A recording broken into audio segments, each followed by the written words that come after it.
Marc, chapitre 2. Quelques jours après, Jésus revint à Capernaüm. On apprit qu'il était à la maison, et un si grand nombre de personnes se rassemblèrent qu'il n'y avait plus de place, pas même devant la porte. Il leur annonçait la parole. On vint lui amener un paralysé porté par 4 hommes. Comme ils ne pouvaient pas l'aborder à cause de la foule, ils découvrirent le toit au-dessus de l'endroit où il se tenait et descendirent par cette ouverture le brancard sur lequel le paralysé était couché.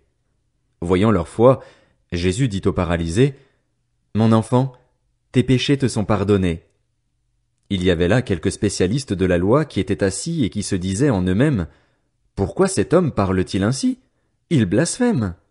Qui peut pardonner les péchés, si ce n'est Dieu seul? » Jésus sut aussitôt dans son esprit qu'ils raisonnaient ainsi en eux-mêmes, et il leur dit, « Pourquoi raisonnez-vous ainsi dans vos cœurs? Qu'est-ce qui est le plus facile à dire au paralysé? Tes péchés sont pardonnés, ou lève-toi, prends ton brancard et marche?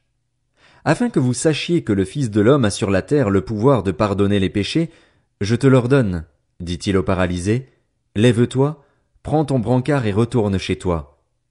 Aussitôt il se leva, prit son brancard et sortit devant tout le monde, de sorte qu'ils étaient tous très étonnés et célébraient la gloire de Dieu en disant, Nous n'avons jamais rien vu de pareil.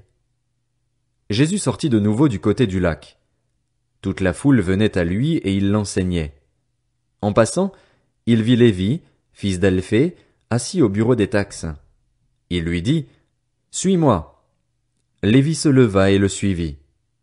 Comme Jésus était à table dans la maison de Lévi, beaucoup de collecteurs d'impôts et de pêcheurs se mirent aussi à table avec lui et avec ses disciples, car ils étaient nombreux à le suivre.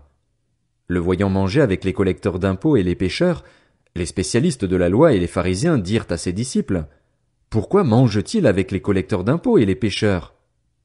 Jésus, qui avait entendu, leur dit, « Ce ne sont pas les bien portants qui ont besoin de médecins, mais les malades.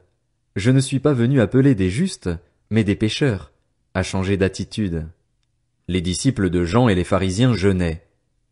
Ils vinrent dire à Jésus, « Pourquoi les disciples de Jean et ceux des pharisiens jeûnent-ils, tandis que tes disciples ne jeûnent pas? » Jésus leur répondit, « Les invités à la noce peuvent-ils jeûner pendant que le marié est avec eux? Aussi longtemps que le marié est avec eux, ils ne peuvent pas jeûner. Les jours viendront où le marié leur sera enlevé, et alors ils jeûneront durant ces jours-là.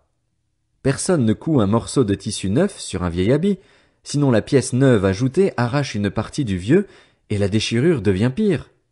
Et personne ne met du vin nouveau dans de vieilles outres, sinon les outres éclatent, le vin coule et les outres sont perdues.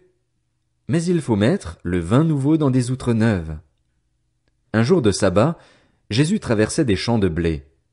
Tout en marchant, ses disciples se mirent à arracher des épis. Les pharisiens lui dirent, « Regarde, pourquoi font-ils ce qui n'est pas permis pendant le sabbat? » Jésus leur répondit, « N'avez-vous jamais lu ce qu'a fait David, lorsqu'il a été dans le besoin et qu'il a eu faim, lui et ses compagnons? Il est entré dans la maison de Dieu, à l'époque du grand prêtre Abiatar, a mangé les pains consacrés qu'il n'est permis qu'aux prêtres de manger et en a même donné à ses compagnons.